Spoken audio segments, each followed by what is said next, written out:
Bonjour. Il y a tout juste un an, le peuple gabonais était appelé aux urnes pour élire son nouveau président de la République pour 7 ans. Il y a tout juste un an, le peuple gabonais votait dans la liesse et dans l'espoir de se séparer pacifiquement de son président dictateur Ali Bongo. Car je fais ici une parenthèse pour citer Wikipédia et sa rubrique « Dictateur encore au pouvoir ». Wikipédia mentionne Ali Bongo dans la liste des dictateurs au pouvoir. Il y a tout juste un an, le peuple gabonais plein d'espoir votait devant les caméras et les observateurs du monde entier, confiant dans la démocratie et désireux de fixer enfin lui-même son choix après avoir été dirigé sans interruption pendant 50 ans par la famille Bongo. Il y a tout juste un an, dans un scrutin présidentiel à un seul tour, dans lequel le gagnant est celui qui obtient le plus de voix au premier tour, le peuple gabonais faisait le choix de l'opposant Jean Ping à une écrasante majorité. Il y a tout juste un an, le monde entier, à travers les yeux des observateurs, a pu constater la réalité de la victoire de Jean Ping grâce aux procès-verbaux des bureaux de vote collectés dans tout le pays.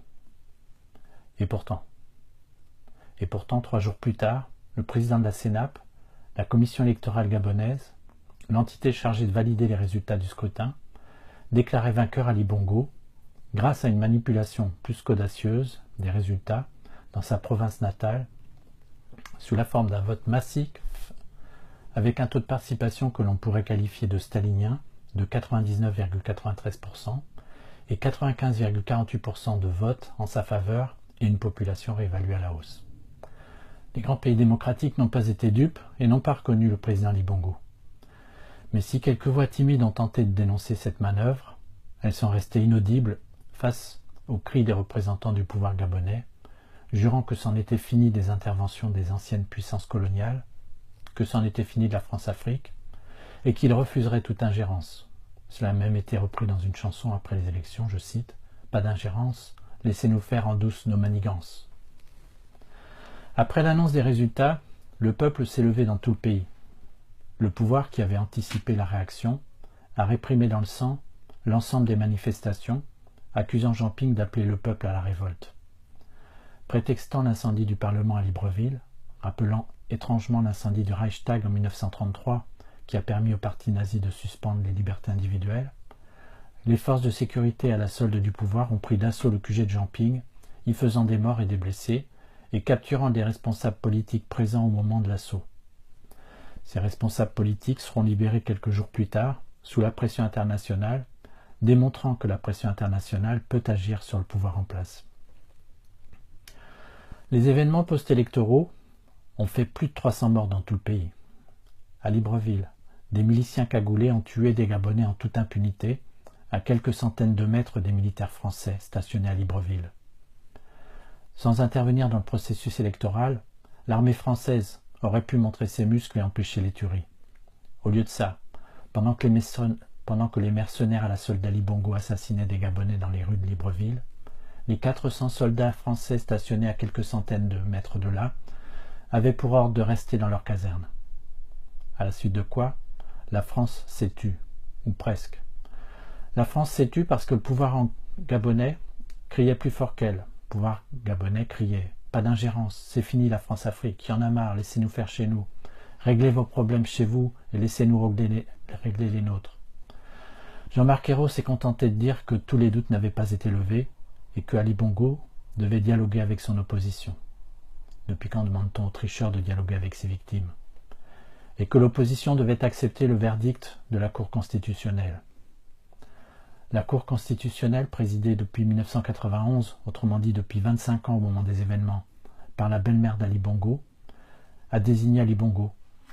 La Cour constitutionnelle, présidée par la belle-mère d'Ali Bongo, a réélu Ali Bongo. Le peuple gabonais s'est fait voler ses élections. Comment ne pas comprendre que de la même façon qu'aux dernières élections présidentielles françaises, après 50 ans de règne continu de la famille Bongo, le peuple gabonais a lui aussi choisi l'alternance.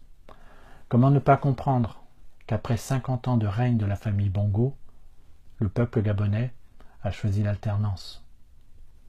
Comment ne pas comprendre, après 7 ans de règne d'Ali Bongo qui font suite à une première élection volée, que le slogan Ali dégage correspond à une volonté majoritaire du peuple gabonais de reprendre en main son destin.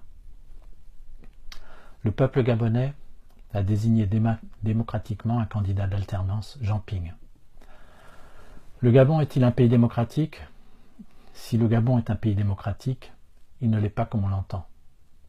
Deux systèmes démocratiques coexistent au Gabon. Deux systèmes parallèles, dont le second tire sa substance du premier. Un système démocratique populaire, dans lequel des élections à un tour confèrent au peuple l'illusion de pouvoir choisir celui ou celle qui conduira son destin. Un système démocratique institutionnel, dans lequel le destin du pays est dicté par une poignée de personnes nommées à cet effet. Ali Bongo a été élu par la CENAP, la commission électorale gabonaise, par 4 voix contre 1 et 3 abstentions. Puis la Cour constitutionnelle, un groupe de 9 personnes dirigé par la belle-mère d'Ali Bongo, au terme d'un débat à huis clos, a confirmé l'élection d'Ali Bongo. Ali Bongo peut affirmer qu'il est un démocrate. Ali Bongo défend un système démocratique qui lui est favorable, la démocratie institutionnelle de son pays, un système constitué de la CENAP et de la Cour constitutionnelle qui lui sont acquises, pour ne pas dire soumises. Un système détournant au profit du pouvoir dictatorial en place les résultats du scrutin populaire. Durant sa campagne, Jean Ping disait les mots suivants. « Je pars de 2 slogans. Le Gabon, à l'abri de la peur et à l'abri du besoin. À l'abri de la peur, c'est tout ce que l'on voit. Les crimes rituels, les assassinats, la justice aux ordres, toutes les institutions aux ordres d'un seul homme qui fait la pluie et le beau temps, qui dicte toutes ses volontés, qui a une armée de mercenaires. Vous voyez, le contraire de tout ça.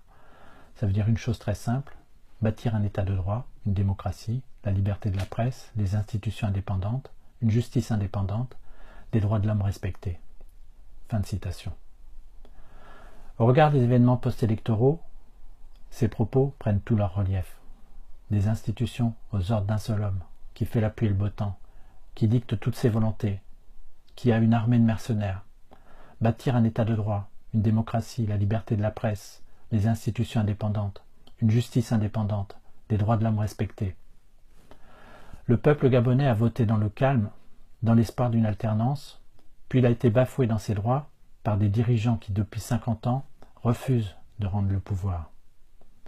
À l'annonce des résultats officiels, le peuple gabonais s'est levé pour réclamer son dû. Le pouvoir a réprimé dans le sang et sans état d'âme les manifestations légitimes et les mouvements populaires. Le peuple gabonais, peuple pacifique, peuple sans armes, n'a pas choisi de se battre contre un ennemi armé pour abattre toute contestation. À aucun moment Jean Ping, le vainqueur de cette élection, diplomate, pacifique, n'a appelé le peuple gabonais à s'opposer par la force au pouvoir en place. Un an après les élections présidentielles gabonaises, j'aimerais pouvoir me faire entendre par tous ceux qui ont encore le pouvoir d'y faire quelque chose. Les observateurs de l'Union européenne ont suivi sur place au Gabon le déroulement du processus électoral. Ils y ont vu des irrégularités.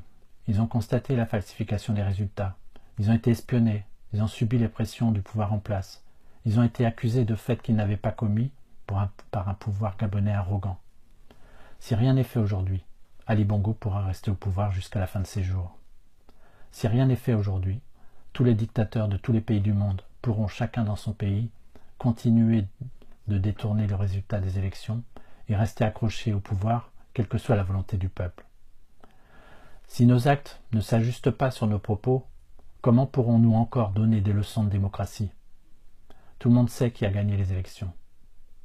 On a organisé le vote du peuple gabonais, on a fait appel à des observateurs européens pour suivre le déroulement et la régularité des élections, on a procédé au dépouillement, on a laissé connaître les résultats dans la plupart des bureaux de vote, et dans la province du Haut-Ogooué, on a remplacé les vrais résultats par des résultats falsifiés pour justifier l'élection d'Ali Bongo.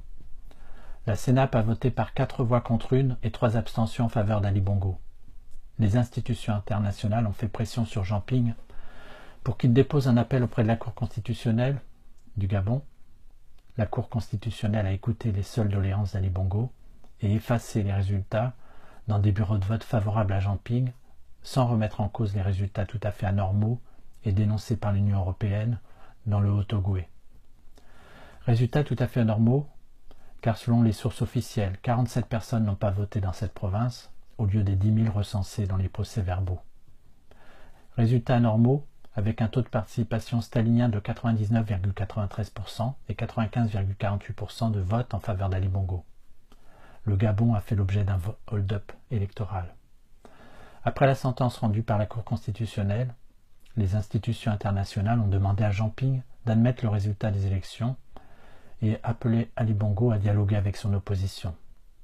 La France et l'Union européenne ont suscité des espoirs au sein du peuple gabonais. Nous ne pouvons pas ne pas dénoncer cette situation. Nous ne pouvons pas collaborer avec des tricheurs qui profitent de notre indécision. 300 personnes ont été assassinées au Gabon pour permettre au pouvoir en place de se maintenir en place. Des mercenaires ont tué des personnes sans armes parce qu'elles voulaient contester le vol de leur élection. Ils ont tué, ils ont saisi les corps des personnes assassinées pour cacher leurs crimes. C'est tout cela qui s'est passé depuis le 27 août 2016. En ne faisant rien, nous sommes complices de cette situation. Nous ne pouvons pas ne pas dénoncer cette situation. Nous ne pouvons pas collaborer avec des tricheurs. Merci pour votre attention.